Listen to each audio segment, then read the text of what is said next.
Welcome viewers, কেমন আছেন সবাই? আশা করি সবাই ভালো আছেন। আমি আছি আপনাদের সাথে দীপক সরকার ফ্রম বেঙ্গলি টেক্সquad। আর বেঙ্গলি টেক্সquadের নতুন এপিসোডে আপনাদের সবাইকে স্বাগতম।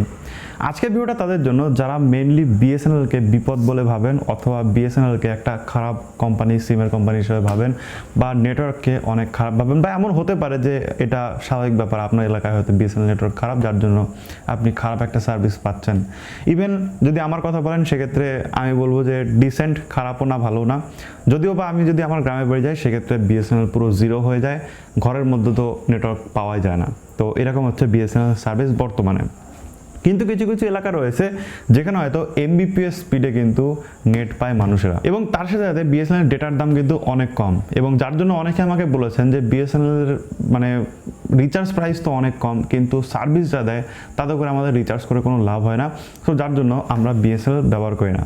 তো এই সমস্ত মানুষের জন্য কিন্তু, বা আমাদের জন্য পার্সোনালি কিন্তু একটা সুন্দর নিউজ আছে, যেটা কিন্তু খুবই ভালো, গুড নিউজ, এবং আপনারা শুনলে কিন্তু আপনাদের অনেক ভালো লাগবে। সো দেখতে থাকুন সম্পূর্ণ ভিডিও। বাট মেন টপিকে যাওয়ার আগে সবার কাছে একটা রিকোয়েস্ট, চ্যানেলে নতুন হয়ে থাকলে অবশ্যই সাবস্ক্রাইব করবেন আর শেয়ার করতে ভুলবেন না। বিএসএনএল যদিও সরকারি একটা কোম্পানি, কিন্তু ঠিকঠাক ফান্ডিং না পাওয়ার জন্য কিন্তু বিএসএনএল এখনও পর্যন্ত 4G চালু হয়নি, এবং যার জন্য কিন্তু এখনও যে রিচার্জগুলো আমরা করি সেটা পুরোপুরি 3Gতেই করি। স্পিড কেমন সেটা তো আপনারা সবাই জানেন। যদিও বিএসএনএল যে ব্যবহারকারী সেটার সংখ্যা কম তুলনামূলকভাবে, যার জন্য কিছু কিছু এলাকায় যেখানে ঠিকঠাকভাবে নেটওয়ার্ক পায় সেসব জায়গায় কিন্তু আরামসে ভালোভাবে নেট পাওয়া যায়, এবং 2-3 MBPS পর্যন্ত নেট পাওয়া যায়। এটা আমার একটা বন্ধু ইউজ করে বিএসএনএল, সেও কিন্তু বলেছে যে তাদের এলাকায় এরকম নেট পাওয়া যায়।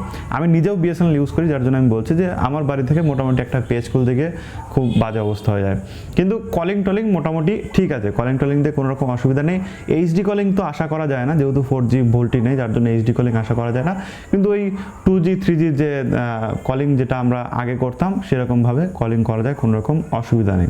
ভিডিও কলিং, টুরিন কলিং এগুলো ছেড়েই দিন, যেখানে খুব ভালো পায় সেখানে ঠিক আছে, নইলে অসুবিধা হয়। তো বিএসএনএল যেটা বলছে সেটা হচ্ছে আগস্ট মাসের মধ্যে তারা 4G লঞ্চ করতে চলেছে। ইভেন তারা ইনফ্রাস্ট্রাকচারটা এমনভাবে করবে যে যেসব টাওয়ারে তারা 4G লাগাচ্ছে সেসব টাওয়ারে 5G রেডি করে রাখবে। 4G লাগানোর সময় তারা 5G রেডি করে রাখবে, যাতে করে যে কোনো টাইমে ওদের যদি মনে হয় যে আমরা 5G লঞ্চ করব, সেক্ষেত্রে তারা 5G লঞ্চ করে দিতে পারবে।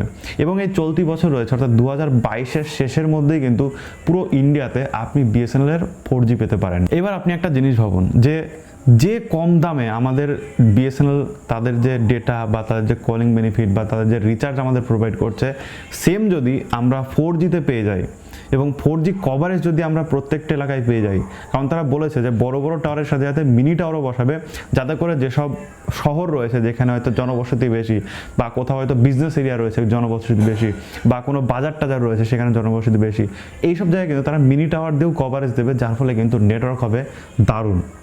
এবং এটা যদি হয় এবং এরকম সস্তায় যদি আমরা বিএসএনএল নেটওয়ার্ক পাই, সেক্ষেত্রে কিন্তু আমরা বা আপনাদেরও অনেকে কিন্তু বিএসএনএলের দিকে ঝুঁকবেন, ঠিক আছে? কারণ তারা বলছে পুরো দেশের প্রত্যেকটা কোনায় কোনায়, যেরকম এয়ারটেল, ভোডাফোন আইডিয়া বা জিও যেরকম প্রত্যেকটা কোনায় কোনায় ছড়িয়েছে, সেরকমভাবে তারা বিএসএনএল 4Gও তারা নিয়ে যাবে, এবং তার সাথে সাথে 5G রেডি করে রাখবে। কারণ আপনারা সবাই জানেন যে খুব তাড়াতাড়ি কিন্তু যে 5Gর স্পেকট্রাম সেটা বিক্রি হবে, এবং যার ফলে কিন্তু 5G মোটামুটি গোটা দেশে চালু হয়ে যাবে, এবং যার জন্য বিএসএনএলও কিন্তু 5G রেডি হয়ে থাকবে, যাতে করে যে কোনো টাইমে তারা যে কোনো কিছু করে বসতে পারে। এই হচ্ছে মোটামুটি আপনাদের খবর দেওয়ার ছিল আমার, যে বিএসএনএলকে আমরা যতটা খারাপ ভাবি ততটা খারাপ কাজ করছে না, যথেষ্ট ভালো কাজ করছে, এবং অল্প টাকায়, মাত্র 22 টাকাতে আপনার সময় জানেন যে 22 টাকাতে 3 মাসের যে আমাদের সিম সেটা চালু রেখে দিচ্ছে। সো এর থেকে আর ভালো কি হতে পারে, রাইট? মানে সেকেন্ডারি সিম মানুষ একটা বিএসএনএল রাখছেই। তো এই হচ্ছে মোটামুটি আজকের ছোট্ট ভিডিও। আপনাদের কাজ হচ্ছে আপনাদের এলাকায় বিএসএনএল টাওয়ার কেমন, বা কে কে বিএসএনএল সিম ইউজ করেন, সেক্ষেত্রে অবশ্যই আমাকে কমেন্টে জানাবেন। আর অবশ্যই আপনার বন্ধুদের সাথে শেয়ার করবেন যারা বিএসএনএল থেকে পোর্ট করতে চাইছে বা বিএসএনএল আসতে চাইছে, ঠিক আছে? তাহলে তারা বিষয়টা জানতে পারবে, বুঝতে পারবে এবং শিখতে পারবে যে আগামীতে কী হতে চলেছে। Thank you so much for video দেখার জন্য। দেখা হবে নেক্সট ভিডিওতে। টাটা।